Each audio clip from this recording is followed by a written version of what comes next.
This story is called The Night Ride. Are you sitting comfortably? Then I'll begin.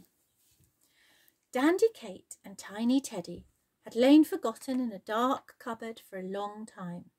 The children they belonged to had grown up and no longer played with them.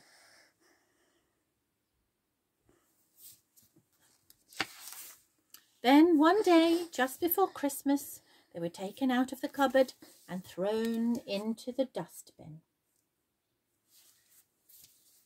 Night came and it was dark and uncomfortable in the dustbin, but at dawn a chink of light shone through the gap between the bin and the lid.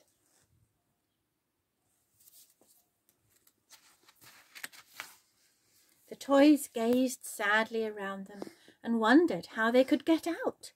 Then Kate saw an old dish mop, Dandy found a broken umbrella, and Tiny Teddy a wooden spoon with a very long handle.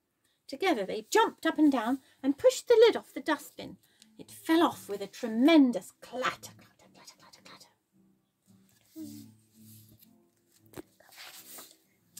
Dandy lifted Tiny Teddy up.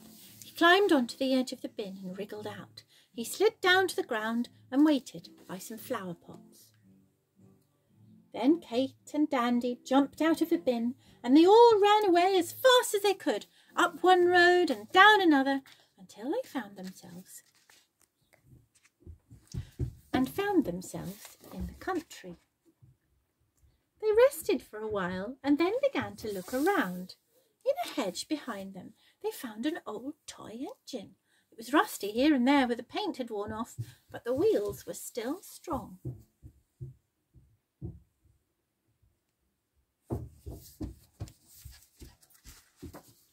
The toys were very excited. They set to work at once to pull the engine out of the hedge.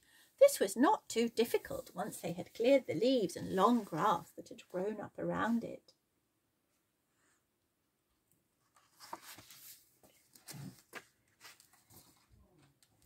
The toys leapt onto the engine. "I'll be the driver," said Dandy, buttoning up his jacket. "We will look for somewhere to live. I'm going to ride in front." The engine started to move very slowly, and then it began to go faster and faster down the road. Darkness fell, but the toys were enjoying the ride so much that they did not want to stop. The moon rose and cast a silvery light over the fields. On and on they rattled, through villages and market towns. After a while, the toys began to feel very tired and blown about by the cold wind. They did not know where they were, and no one seemed to notice them speeding along the road. They longed to be safe and warm indoors. Dandy was wondering which way to go and where they could stop when they heard a strange roaring noise. Roar! It was the sound of a big diesel train coming nearer and nearer.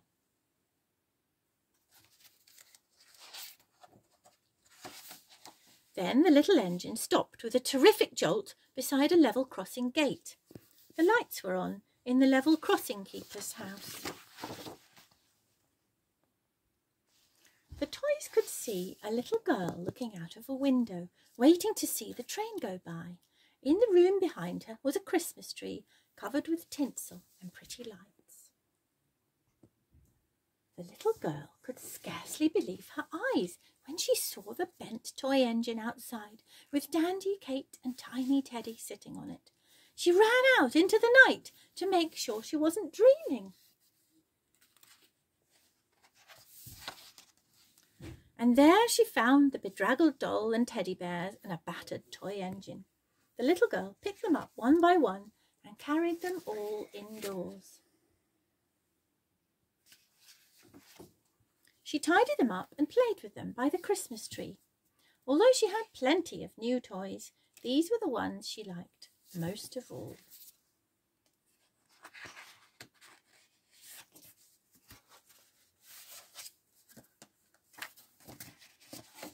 Dandy, Kate and Tiny Teddy were happy in their new home, and when the little girl gave them rides around the house on the toy engine, they always remembered their exciting ride through the night.